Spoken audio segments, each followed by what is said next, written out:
Okay, imagine a world where there is intro music here. My name is Jess. My name is Hannah. And this is episode 1 of the Badly Annotated Readers Society podcast. I feel like there was no other way for me to start this other than for it to be a mess. So, yeah, here we go with the awkward intro music. And the intro music that's not there. And just like awkwardly jumping into it of like, how you doing? Welcome all 3 of our listeners. Yeah, all 3. Your dad, Jared's dad, and like... my friend Romy. There you go. There's a wait. My friend Mo and my friend Chloe as well. Oh, wow. 5 whole people. Actually, I'm pretty sure my aunts also were like really on board. I was like, I'm doing a podcast, and they were like, I think I've got a couple of friends too. So okay, so we'll maybe hit 10. We'll hit double digits. Double digits. Yay! Happy birthday to us. Is it your birthday if it's the day? I guess. Okay. What was the rest of that question? If it's the day that you're born on. And then I was like, that was the rest of your question? I guess it is. Yeah. Is it your birth? Were you okay? Yeah, because my friend just had a baby and I was there on the day that he was born, and I told him happy birthday. So I guess this is our podcast birthday. Okay. What's the date? Let's remember that. Oh, it is July 13th. I'm just gonna disclaimer this right now and just say we're sorry. We're gonna start with getting to know us as readers. As people as too, I guess, but as readers, because this is a bookish podcast. I mean, unless you really want to get to know us, but like you got to pick up the context clues. You got to hear what we go on to read and then read between those lines, so to speak. Oh my God, that was such a good line. I love you so much. Oh, I've got my notes in front of me. Ooh, wow, handwritten notes too. Yeah, it's exactly what you wrote digitally, but on paper. Great. Excellent. We're off to a great start. Hi. Hello. What drew you to reading, Hannah? What drew me to reading? Why do you like it? Because I personally thoroughly enjoy a good escapism. I read so that I don't have to think anymore, because I have to think so much all the time with everything that I do. And that's a lot. I'm just a girl. And so I read to not think, essentially. What about you? What drew you to reading? Well, I like to read to think, because I am one of those fun people that have no internal monologue. So if I'm not actively like forming thoughts purposefully, it's like that dog meme where it's like there's not a thought behind those eyes, like pure void. And so I like that reading gives me a steady stream of thought that I don't have to make myself. It takes all the work out of thinking, and you get to enjoy a fun story while you're at it. Cute. Love that for you. Annotation. We wanted to talk about annotation. Where did that start? Well, the way I like to describe my history with reading, I was like an avid reader as a child. I read the Harry Potter books in like elementary school type of like book girl. And then I, as most teenagers do, I feel, had a bit of a falling out with books for a little while. And then come into my early adulthood, I just could not focus enough to read anymore. I picked up books like multiple times because I still had them all with me. I lugged them around from like house to house. But like could not read past the first like chapter of a book until I was scrolling TikTok one day and came across this like simple annotating method. I believe I learned it from the TikToker Sadie's Reads. And yeah, I was like inspired. And so the first book that I annotated was Bo Burnham's poetry book. And I was hooked. I picked up another book the same day that I finished that one and just like did not stop. And here we are talking about it on a podcast. Mm-hmm. Whoever would have thought? What a journey. Know? Wow. Yeah. That was truly something. Yeah. What got you annotating? I was going to say, your thing is way more interesting than my thing. No pressure. Yeah. Annotating for me is really quite boring. I just have an English lit degree. I just went to school. Well, I don't have it yet. I'm about to graduate, but I got marked to do it, and that's the only reason. Yeah, seriously, I started annotating because of school, because I found it hard to take notes in an English class, like separately in a notebook, because it's often that we're talking about like a specific passage or a specific like something from the book, and it was just a lot to like copy it out and everything. So I just started taking my class notes in my books, except they are the most random and unintelligent things about like really hardcore classic literature. Like I just took a class on Milton, John Milton. I don't know if you know who Milton is. He's a poet. He wrote Paradise Lost.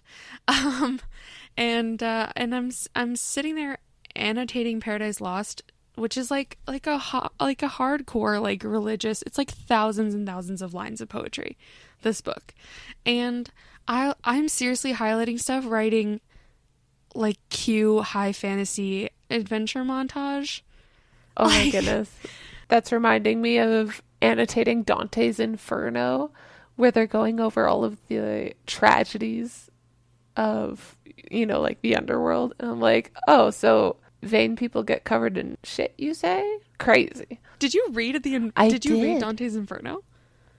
I did. You did? I annotated it. You know what's hilarious? I have been working on a degree for 6 years, and I still think that you've probably read more classics than me at this point. That's kind of insane. I don't know what that says about. I don't know if that says more about you or about the school that I go to. True, because it's even like it's a pretty nice one. Like it's got prestige. I have read multiple Jane Austens. Yes, you are a real Jane Austen fan. Mm-hmm, mm-hmm. Well, I've read a weird amount of Jane Austen for like not being like head over heels for her. Like I like her, but like all of her books are just like family dramas. Yeah, but it's usually like rich people drama. Oh yeah, it definitely is. Emma, oh my god, the whole thing. She doesn't actually have any problems. She just needs to stop getting her nose in other people's business. And that's on Period. Yeah, because it's a period piece. I cannot believe you just said that. Wow. We are 10 minutes in, and already we've got a dad pun. That's so on brand for you. And I love that for you. Some things never change. Yeah, you don't grow out of them. No, that was like the first thing I learned about you in 10th grade. was that you make a lot of really horrible dad puns. Horrible. Yeah, it's bad. It's a problem. Listen, I hate puns. I'm sorry, I do. And you love them. And you're so alarmingly good at them. So we're just in for a ride on this podcast. We're really quite the pair, you and me. Mm-hmm. Yes. 2 different flavors of tism. Yeah. I love how this is so full circle though, because we became friends in our 10th grade English class. And now we are doing a podcast about literature. Crazy. I should tell Mr. Parr about it. Yeah, I was going to say Mr. Parr would find this hilarious. Anywho, what's your go-to genres? My go-to genres, fantasy, sci-fi, sprinkle of historical fiction, some romance. I'm kind of off romance right now, but fair. I do like a good romantasy. I read everything. Like, I never know how to answer that question. Oh, like, what kind of books do you like? All of them, as long as they're fiction. Get that nonfiction shit out of my face. Give me something real, and no. And absolutely not. No. If I wanted to spend more time in reality, I would go outside. Except I don't. So I read fantasy because escapism. It's the best genre for it. What about you? I read a lot of dystopian sci-fi classics, which are on the complete opposite end of that spectrum. And I like a good memoir every now and then, but otherwise, like, a lot of thrillers or like contemporary. I like to feel that real connection with like a real life person. That was a lot of reels for talking about fiction, but yeah, for real. You got me. Oh my god. Wow. I'm so much more awkward than I thought I was. We're getting I'm sitting here like not knowing what to do with my hands. I'm playing with the cord. Okay, watch you disconnect your headphones by accident. Oh no, it's a very thick cord. Love a I think we're thick good. Cord. Okay, we should have great. marked off the explicit content box. I did. Oh. I did because I wasn't sure. Because have you met us before? So that means I get to say fuck? Yeah. You totally can. Oh, shit. Okay. What a game changer. Great. Yeah. What freedom. Yeah, listen, I was just like, there's really, I don't know what's going to happen. I've quite literally never entered a conversation with you knowing what was going to happen. So I was like, better just check off that box real quick. Keep the kids away. I love that. I appreciate that. It makes me feel like I've got some extra elbow room. Yeah, you have all the elbow room. Great. For all of your knobby elbows. elbows. Yeah, all of my elbows. Your knobby elbows. My elbows are really weirdly dry. I don't know what that's about. Anyways, sorry, nobody asked. Nobody asked, and I'm the editor, so I can get rid of that if I want to. You don't want people to hear about your dry elbows? That's I crazy. do not want people to hear about my dry elbows. This is episode 1. I feel like that's episode at least 5 material. Okay, I feel like we don't need to get that personal with me to start with. I need to find a quote for you, and I think it's in the Kindle book that I'm reading right now. But it's related to this. Okay. Okay, let me confirm that it's this book that I'm thinking of, because I'm pretty sure I highlighted it yellow just to show you. Yes, I did. I love how you have a highlighter color just for me. Yeah, it's for our podcast, or I'm like, oh, Hannah might like this. Okay. Hit me with it. It's on page 111 of The Secrets of Us by Lucinda Berry. And so this is the quote. That sounds like a wizard's name. Sorry, continue. I know, it's like femme, but like, anyway. Yeah. She hasn't said anything to her since we left the lockers. Even then, she only mumbled hi and then said she liked her elbows, which is about the weirdest thing you could say to someone. Why can't she at least try to be normal? Because she's not capable. I'll tell you right now. I am her, she is me. Okay? And because she can't. That's the answer. Because she can't. Spoiler alert, she kills the girl she talks to later. Okay, well, I don't relate to that. You should have started there. Yeah, no. I'm not gonna kill anyone. Yeah. I'm not a criminal. I love a good murder book, so we should have known that's where that was going. Yeah, true. I also love a good murder book, but like in like the cozy mystery kind of a way. Of like I like the cozy because like I can appreciate a good cozy murder, but I also like the gory shit where I'm like, please describe to me how their guts fell out of their stomach while they were running from a bear. That'd be great. Thank you. Please. Thanks. You know what? Okay. Of course. I don't know why I thought you were going to go anywhere else with that sentence. That's great. Thank you. Yeah, I really went on a tangent there. I'm so sorry. No, it's fine. This whole podcast is a tangent. The whole point of this was to have a space where we could yap freely in a safe space with no judgment. So you know what? My elbows are dry, and you want to hear about how her guts are falling out of her as she's running away from the bear. So Exactly. I feel like thank you. I feel like that's fine. Yeah. That's fine. Yeah. That's so safe valid. space. And you're so brave for sharing that. Thank you. Wow. Oh, wow. Okay. Yeah. I love that this is where we've ended up in life. So quickly at that. I know. We were like, yeah, let's like, get to know us. Oh my God. Yeah, no. So, okay, we're talking about books. Obviously. Oh, yeah. Obviously. So why don't we get into some of our favorite ones? I'm going to share my top 3. Oh, you actually know your top 3? Well, it's 3 random ones from a list of 10. So do with that what you will. Okay. Whether it's because I happen to remember it very vividly or whether I just happen to have read it recently, who's to say? I'm to say.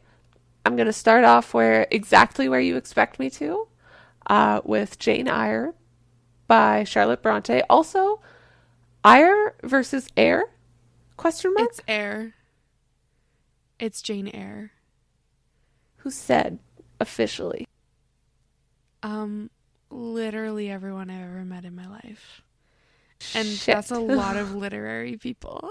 I guess. Okay. Well, I've never heard it said Jane Eyre, but I can see how you went there. you know when you always read a word, but you don't actually hear it out loud for a really long time, and then you finally do, and then you realize, oh God, I have been mispronouncing that for so long, but also I really don't like the way that it's actually pronounced. That's how I feel about my favorite book's title. I had that with like all of the characters in Throne of Glass. Valid. Like Manon. It's Manon. It's Manon. Manon. Manon what? Her last name is Blackbeak. A man and a bird? Oh my God. Of course that's where you went. But her name is supposed to be Manon. I was like, that's upsetting. So you know what? It's Jane Eyre, if that's what you want to believe. You live your truth. It is. I have been calling it Jane Eyre since you first messaged me when I was in one of my favorite bookstores. And you were like, hey, I think you should get Jane Eyre while you're there. And I was like, oh, well, it happens to be right there. And like, there's one that's like only $20. So why not? And then it ended up changing my life. It truly spoke to me, especially the part about the feral wife. You know what? I am not a Rochester girly. I do not respect Mr. Rochester. I think he is the biggest gaslighter I have ever had the displeasure of reading. Yeah. Mm-hmm. It's Rochester, but yeah. No. It's Rochester. It's Mr. Rochester. It's Rochester. Of course I was mispronouncing more than one and didn't even know it. Yeah, no, that's fine. This is where audiobooks come in. The only reason I made it through Percy Jackson pronouncing everything correctly is because I listened to it on audio. I have not read a single word of Percy Jackson in my life. Yeah, you were a Harry Potter kid, weren't you? Yeah, I was like strictly a Harry Potter kid too. I didn't read either as a kid, and I still haven't read Harry Potter. But now having read Percy Jackson, I for sure was a Percy Jackson kid. For sure. Even though I didn't read it as a kid.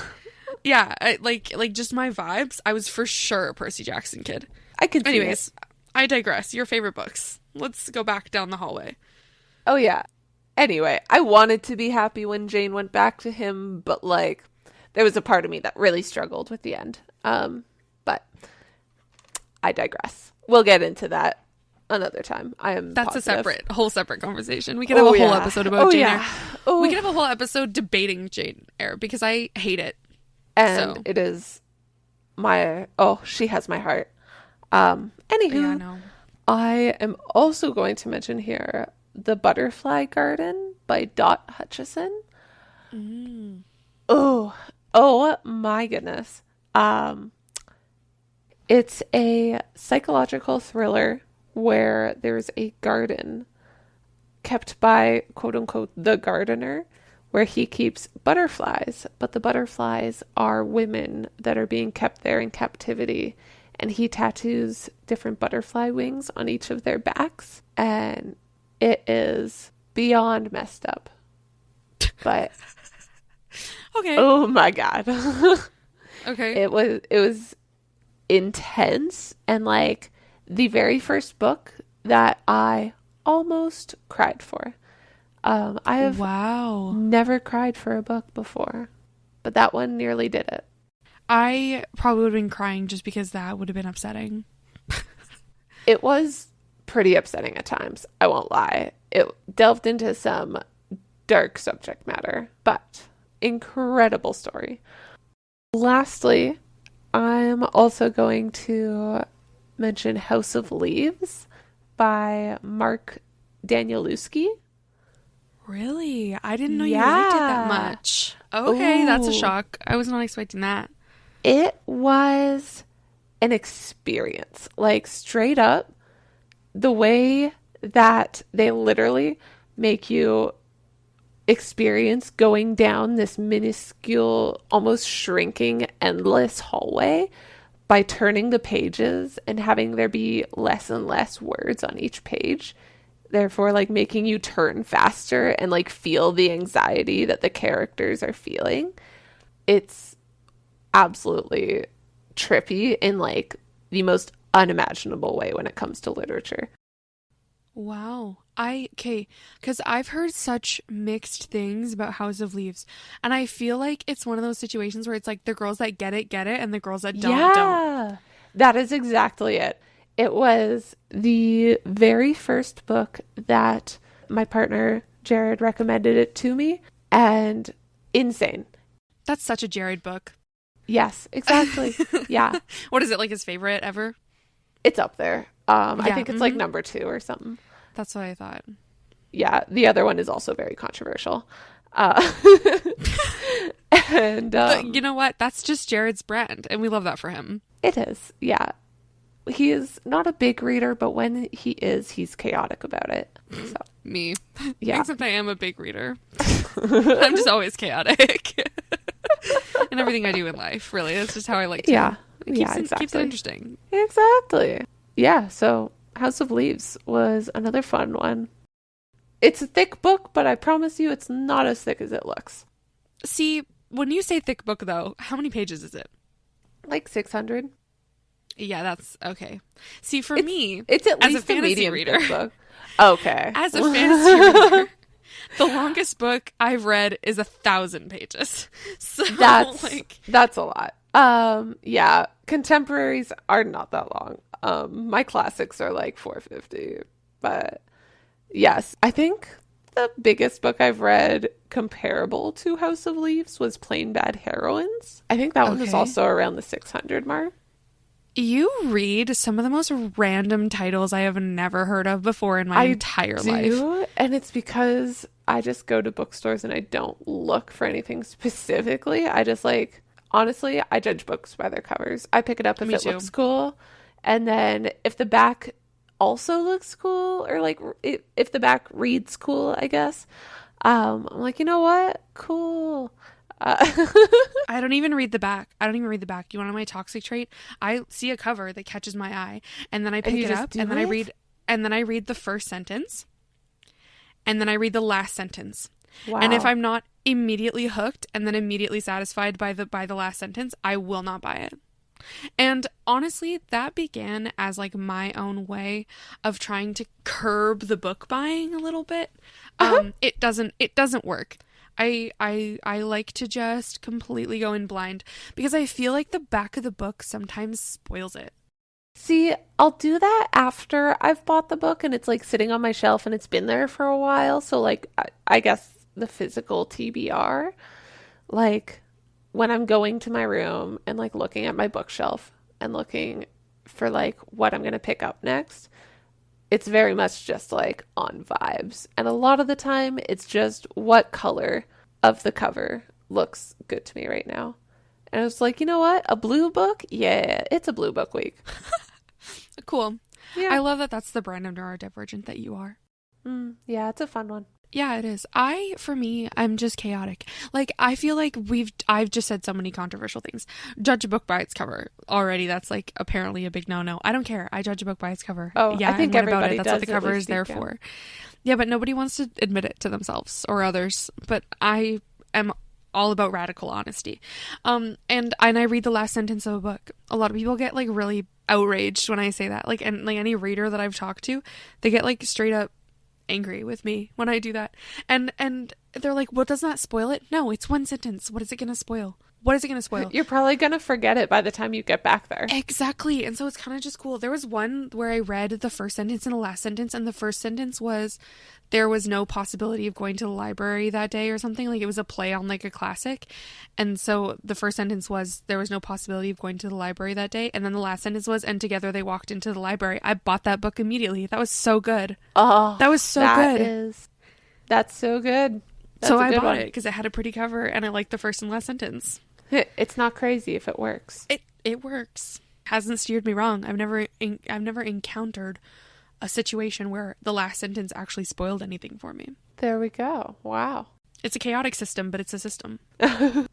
Okay. What are 3 notable books for you? There's a few. I have a few different types of favorites. Like, my favorite book of all time is The Glass Castle by Jeanette Walls. That's like the only nonfiction I've ever read. It's because it reads like fiction. Yeah, and like I remember reading it at the time and just being like periodically remembering, oh that shit, this is all real. I know. That's the fun part of that experience, reading it. Exactly. And so that just like, and I don't know, it's just such a beautiful catalog of like relationships and family dynamics and all the things that kind of interested me at the time. I was 17. You know, it was, so I really loved that. Really got me. I want to do a reread for you. I'm going to do it for you because you mailed me yours to annotate for you. As requested. Yeah. I'll put my really unintelligible annotations into it. And another book that has stuck with me was The Past is Red by Catherine M. Valente. It's about climate change. It's about hope. It's about relationships and society as we know it and mistakes and regrets. And it's just beautiful. And it's like 150 pages long. Like, it's not a long book at all. And it packs a real punch. And I loved it so much. And I read it for a class, which is shocking because there's not been a lot of situations where I've like really, really enjoyed something for a class. And I think everyone in the world needs to read that book. I feel like that is applicable to anyone who lives on planet Earth. Lovely. The main character is my hero. It's also a very poetic book. Like, there's a lot of really solid quotes from that. I highly recommend if that's your thing. And then I feel like I don't shut up about it, but The Fifth Season by N.K. Jemisin. I think that, again, everyone in the world should read that. At least everyone in the Western world. It's so badass. Yeah, it really affected me. It changed my perspective on a lot of stuff. That's another one that's about, like, hope and family and relationships and, like, hardship and facing adversity and oppression. Like mass societal oppression. But it does it in a really gorgeous and accessible way. So I loved that. That's probably the third one that always sticks out to me as like, which is weird because all 3 of those are stuff from my degree that like are not the stuff that I read every day. Those are my top books, but they're so not indicative of the stuff that I normally read. You mean fairy smut? Okay, yes. Yes, I wasn't going to go there, episode 1, but yes. I had to. Yeah. Had to call me out. Really had to throw that out there. Make sure everyone knows what page we're on. Hey, here. There is no guilt in a little bit of fairy smut. Everybody likes it now and then. I haven't yet, but I know that I will. You'll get there. Yeah, I'll be in that boat. I'm not going to be ashamed of it. No, live your life. It's good for the soul. Exactly. Set the tone. I keep seeing this audio everywhere on Bookstagram that's like someone being like, my life started to significantly improve when I stopped reading self-help books and I started reading smut. See, I had that experience, but with murder books. What? Something about it is just satisfying for the soul. Yeah. This is not a cry for help. See, it Just really... to put that out there. Okay. It really sounded like it was, but that's okay. It might be a threat, but it's not a cry for help. I feel like you need that on a t-shirt. Might be a threat, but not a cry for help. Oh, yes, I really do. So tell me, what are some of your favorite annotation supplies? Tabs. Tabs, for real. Tabs. I love tabs. You're a tabs girl? I am a tabs girl. I wish I had, like, the Cruel Prince sitting next to me so I could show you. Oh, I'm knocking everything over. Yay. Everything's on the floor. That was the evilest giggle. Everything's on the floor. That's fine. But I am a tabs girl. See? Whoa, that is so many colors. Yeah, for everyone's Wow. for everyone's reference who can't see me, I'm holding up straight up 88 different colors of tabs. Yeah, I'm in awe. I admire that. Yeah, and I make little Like, colors, a lot. like different color schemes for different books, so then they all match the I love a good covers. palette. Yeah, there's the blue one. See, I do that with my highlighters, but I can never commit to the tabs. I do that to my highlighters too. Oh yeah, you gotta. I have mild liners for life. Mild liners for life. If we could get a sponsorship from them, Holy, that would be great. game changer. That would be great. Game changer. Put it on Dream come put it on the true. vision board. Look at this one. I like this one a lot. Ooh. It's like summery colors. Nobody besides you can see me. But anyways, yeah, It's okay. I got them for Christmas. My parents put them in my Cute. stocking. I love that. Yeah, now I'm gonna try not to knock anything else over. Success. Didn't knock anything over Yay. anymore. But yeah, mostly mild liners, tabs, and these very specific gel pens from the dollar store. They're we love so a girly good. on a budget. No, listen, I've tried proper gel pens, but I don't like them as much as the dollar store ones. I just don't. Like, they're just not as good.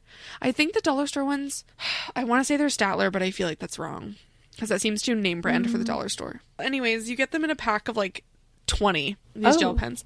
They run out of ink really quickly, but I like them because they use so much But ink, if you so have they're 20. really smooth. Yeah, and they're $2. Oh, whatever then. Yeah, That's like 20 cents a pen. exactly. Maybe less, because I'm bad at math. What is it? $22 for 20? So that's $1 for 10, so 10 cents a pen. Whoa. Half price from what I said. Yeah, even less. Even better. You just got a discount. That's girl math. I love that. It could have been more. It could have been 20 cents a pen. But it's not. Yeah, so I use those pens because they're really smooth because they use a lot of ink and so they go through fast, but I have a billion of them. Nice. So I just use those. Those are the ones that I annotate with mainly. And they don't bleed. It's crazy. Oof. They don't bleed at all. The dollar store sometimes gets it right. And I don't care. I could have $1 million, okay? I could have $1 million. I super don't. But if I did, I would still be buying my school supplies at the dollar store. Because sometimes they have good shit. Fair. Yeah, there are hidden gems there. So those are mine. What about you? What do you use? Ooh, hear me out. I've got this book sleeve, which has become like my little annotation pouch for like whatever physical book that I'm reading at the time, because I always have two on the go at any given time. I've got one physical and I've got one ebook on Kindle anytime. More than that, and I'm a little overwhelmed because I like to feel that sense of progress, and I'm not going to feel that if I have too many books on the go at once. So I limit myself. But back to the topic at hand. For my annotation supplies, I've got my little book sleeve, and then I've got my book in the sleeve naturally, and then I pop in there whatever materials that I'm currently using for annotating that book so that it's all together. But it's usually 1 to 2 mild liners, and then I match up the color of whatever mild liner I'm using with the cover of said book, because I like to highlight the edges of my pages that I highlight a quote on or anything like that, so that when the book is finished, it's like art on the side of it. So like when you close the book after, you can see all the annotated pages because they're like color versus non-color. Nice. Yeah. I highlight the edges of my pages so that I put the books that I've finished back on my shelves, pages out, so spine to the back of the shelf. And then I can just like at a glance at my shelf, like see all the books that I've finished. And it just makes me feel good. So I always have 1 to 2 mild liners, depending on like the color of the book cover. Like if it's got a lot going on, I might choose 2, or pretty much if it's just got like stuff going on. Like I'm Glad My Mom Died by Jeanette McCurdy. Jeanette McCurdy. I used yellow and pink for obvious reasons. Mm-hmm. So that, and then usually just a black pen. Whatever I've got. Just a good, solid black pen. Do you have a favorite black pen? I do, but I'm not actually using it right now because I'm still working through a multi-pack that I was given at Christmas because it had like 40 pens in it. And they're all like pastel. The pen itself is pastel, but it's got black ink. So yeah, it's really nice. So I'm still working through those. They do smudge though, so you gotta let it dry for a second, and that's the only thing that's like keeping them from that top pen spot in my brain. Yeah, that would be annoying. Because I read, actually that's a lie. I was about to say I read fast. No, I don't. I don't know why I'm lying. But like it would annoy me to like, and I would smudge it for sure with my hands or something. Oh, totally. So yeah, we're just working through those because I have so gosh darn many of them, and I do absolutely love them. They were a gift, and the colors are super cute. But yeah, they're pretty good for annotating. You just gotta like give it a second before you like touch it.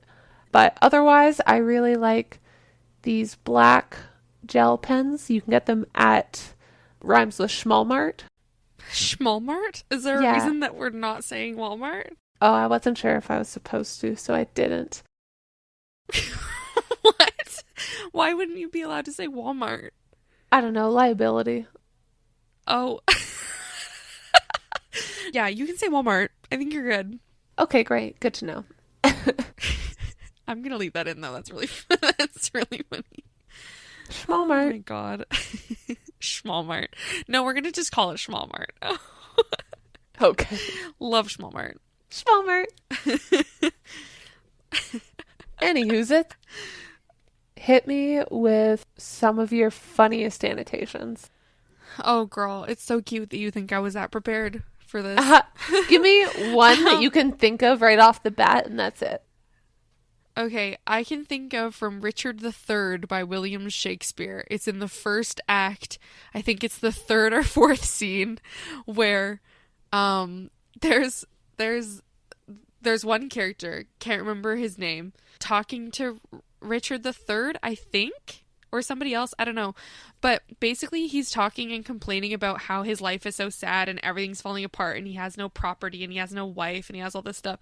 And he's complaining, and then whoever he's talking to like goes on this whole long soliloquy about how he's such a great person and he's gonna like totally help this guy out and give him some land and like get him all set up. But like meanwhile it's like a trick. But like at first it's like him being like, oh yes, I'll give you some land. And I just highlighted this whole long dramatic thing and then just wrote, what a good bro. What a homie. Yeah, as it popped into my head immediately. And the reason why I think that's hilarious is because it's a Shakespeare play and this is for a very serious course. Fair. Yeah. I don't read Shakespeare for fun. I'm not a Shakespeare fan. We can get into that another time. But yeah, that's what I can think of off the top of my head. And I don't know why that's the one that has stuck with me. But I have multiple pieces of Shakespeare on my TBR. And I'm just like, oh, look at how horny he is. But the way that I explain Shakespeare is always like, I'll do like 30-second recaps of like, this is everything that happened in this play. Yeah. And like Hamlet is like I'll be like explaining Hamlet, being like, yeah, so there's this guy and he pretends to be insane. So then like I I'll do like these like little and recaps. then there's like a ghost and he's just like, I want to be king, and it's not happening. And his That's uncle. Macbeth. Oh yeah. Whoops. I totally was thinking about Macbeth. I also want to read Othello. I just haven't read it. Othello is actually quite good. Yeah, I've heard. So it's on my TBR. I think that Othello and A Midsummer Night's Dream have a lot of parallels, and I actually did a podcast episode Is it about the donkey? that for a project. No, it's not the donkey. It was between Puck from A Midsummer Night's Dream and Iago, I think is his name, from Othello. Yeah, like the parrot I think they're in virtually Aladdin. the same person. The what? The parrot in Aladdin. That's okay. How is that the same? It's the same name, is it not? Is it? I think it is. Oh, okay. Well, If it's not, no one tell me otherwise. yeah, it's Rochester. Oh. I thought you were still talking about the parrot. I'm like, it's definitely not that. No, I'm just the queen of callbacks. Yeah, I love that. It's Rochester. It's Rochester. Yeah, but I think that Puck and Iago are virtually the same character, just with different intent, and I think that's word. And so they're fun to read. I actually did a podcast, like a mock podcast episode for the project. Ooh. On that. So, and that's what inspired her to go on to do this. Honestly, yeah. If I'm being real, since I did that project, that was 2 years ago. Since I did that project, I've wanted a podcast, but nobody to do it with me. Nobody would. So, well, you suckered me into it. I didn't sucker you into anything. These are lies, propaganda, misinformation. That's slander. No, the way that she really propositioned me. Yes, that's exactly what happened. I propositioned you. Yeah, she went, hypothetically, would you run the socials for a podcast if I like did all the editing and like the hard stuff? And I was like, you know what? Hypothetically, yeah, I would. And then it just happened. Then we decided, you know what? This is a creative project. It's fun. We've always worked well together. And so this is what we're doing. Yeah, it's a passion project. And now all 10 of you are listening to it. All 10. Wow, double digits. Yeah, for sure. Really full circle there. Truly. Anywho, so one of my favorite annotations. Oh yeah, right. Sorry. Back to the topic. Back down the hallway. So I did this bookish photo shoot with a local photographer, camerashy.ca on Instagram, because gotta shout her out. She did absolute wonders. Yeah, those photos are beautiful. Oh yeah, cottagecore photo shoot of my dreams. But I noticed when I was going through the photos that she sent me afterwards that one of them had, like, you could zoom in and you can read what I wrote on the page. Oh no. And so you can see the photo is like over my shoulder and there's pink flowers in the foreground. And so when you zoom in, you can read, it says, I bet it is human bones and Seth can get fucked. Nice. I'm like, what book is that from? What Wild Women Do by Karma Brown. Okay. Everything else about the photo is like super ethereal and whimsical. And then I bet it is human bones. Seth can fuck himself. Just you in the margins. Like, hey, he was gaslighting his woman. I was not standing for it. I was like, fuck you, Seth. About human bones? Yeah, and he was like, nah, it probably wasn't human bones. And she was like, yo, I landed on them. Those are human bones. And he was like, nah, you're a woman. You're probably crazy. Jess, what are you reading? You know what? I can't say that. I shouldn't be saying that to you. I'm going to actually backtrack because saying that to you means that you get to now open that door to say it to me, and I don't want to talk about it. I bet you don't. Yeah, we don't need to get into my unhinged reading. That'll be a separate episode. Oh yeah. Multiple. Yeah, we have enough unhinged material for sure.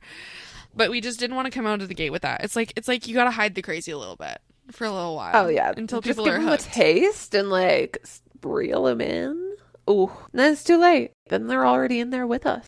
Yeah, exactly. Yeah. I love how the way that I asked you about this was to go, so if I made this so easy for you, will you come along with me? I was like, what would make Jess want to do this? But like also the hard part for you is like the easier part for me and vice versa. Yeah, that's true. So I feel like the way we've sort of divided the workload. It's not really work. Yeah. And we're soulmates. Yeah, exactly. So basically we're soulmates. Yeah. It's the olive theory. Right. From How I Met Your Mother. Yes. Yep. Yeah. It took a second, but it got there. Yeah. The olive theory. It always ends up right. Take that, Jared. That took you so long. That took you so I was like, long. What? Why are we insulting him? Oh my god. I'm like, hey. Were you about to get defensive of Jared? I was like, what did he do? He didn't do anything. It just took me a second. Yeah. I'm just a silly little goose. I'm just a little guy. Yeah. I'm just doing my best. Well, do you have any other hilarious annotations before we go? Or is that just... Oh, no, I only had the one prepared because See, I didn't even have one prepared. I just loved that I happened to have a photo of a really good one. And I'm like, look at this. It's so professional, but look at me being a shithead. You know what? You said, what's one that you can think of off the top of your head? And my brain went, Richard III, Act 1, Scene 3. Yeah, you got exact. This was years ago. You had like a shortcut in your brain. I know, I have no idea why. Well, there we go. So there's our annotations to start. Yeah.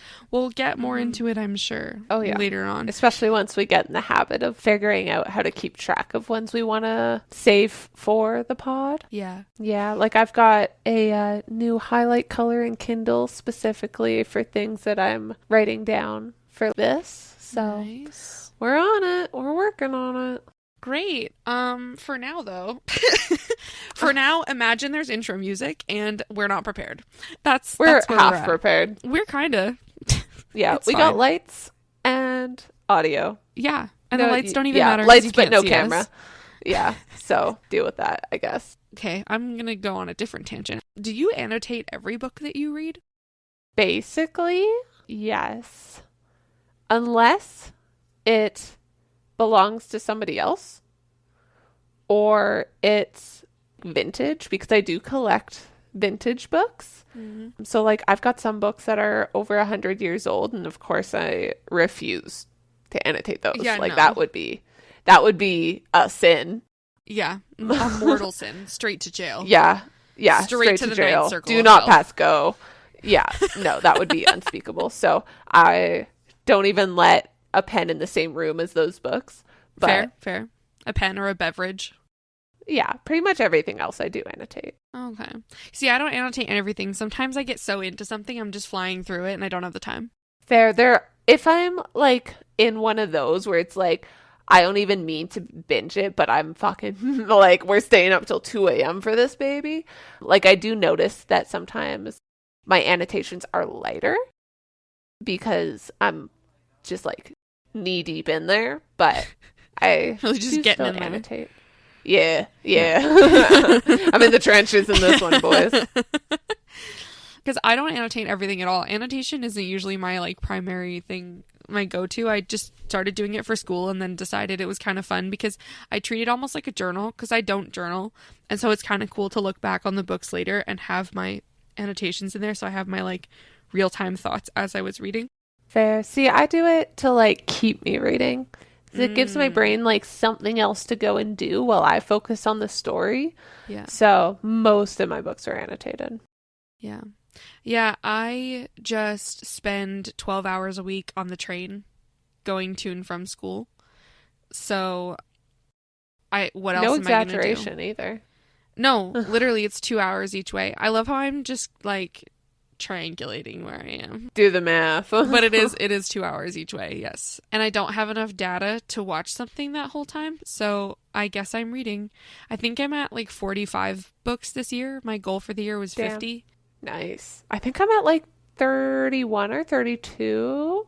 I think I'm working on like 32 and 33 right now. Mm-hmm. And my goal is 35. So we are nearly there. Yeah, and you said you have 2 books on the go at any given time? Yeah. Yeah, girl, I got like 6 right now. Could not handle that. That is far too much for my poor little goblin to keep up with. Yeah, I'm just a mood reader, and also I read for school. So I brought my school books and my books for fun. See, I am not a mood reader. Yeah, wild. You're one of those people where you're like, I'm going to read a book, and then I'm going to buy another book, and then I'm going to read it, and then I'm going to buy another book, and then I'm going to read it. And I'm how? I don't understand how, like, if I'm reading a book, I am, like, committed to that storyline and, like, what's going on in like, with those characters. And, like, I need to make sure that they are okay, and they're not going to be okay to just wait because I'm feeling weird. They need to be okay, so I gotta read that book. Okay, but the whether or not you read it doesn't change whether or not they end up okay. You don't know that. Wow, that was a real Schrodinger's cat situation. Damn, you really just came into that with the philosophy. You are right. You don't know that unless you read. You don't know that, so I gotta make sure. That's so true. Wow, you're a genius. What's it like being that smart? It's tiring. I am pretty sleepy right now. I love we started this episode with you being like, I like to read because my head is empty. And now here we are. Oh my god, what's it like being that smart? Don't ask me. I don't know. Wow. Okay. Well, the last thing I have on my list is hello to Jared's dad. Hi, Grant. Hi, Grant. I think this is in reference because when Hannah hypothetically asked me to do this with her, it was the day after me and Jared and I went for dinner at his parents' house, and his dad asked me, would I ever consider doing a podcast? And I went, only with one specific friend of mine. And, like, we've kind of floated the idea before, but, like, I'm not sure if we'll, like, do it, or if it's just, like, a maybe one day thing. And then it turns out one day was literally the next day. So, good job, Grant. You called it. Yeah, Grant is now our official mascot. If nothing else, this is for Grant. Pretty much. Yeah. Yeah. So, if that doesn't peer pressure at least one listener for the rest of this podcast, I don't know what will. So, on that note, I think we covered it. I think we did. That was a journey. That's episode 1. That's episode 1. It was a journey. It was a bit chaotic. We were only half prepared. But you know what? You just gotta dive in. Yeah. Also, I feel like there was no better introduction to us than us just being like half baked and unprepared. Not half baked in that way. Well, half baked. Okay, cool. Not me, but you know. Who's to say? You're to say. I'm to say. All right, on that, I think that's it. That's what we got for you. This is who we are. Welcome. Yep, that's that on us. Anyone who's listening is now an official member of the Badly Annotated Readers Society. Welcome. We love having you. Yeah. Excited to hang out with you. Until next time, adieu. Adieu. Okay, bye. Best regards. Best wishes, kindest regards, warmest regards, whatever. Adieu. Yeah, bye. Sign off like an email. Sincerely. Cheers. Yeah. Sincerely, Jess and Hannah.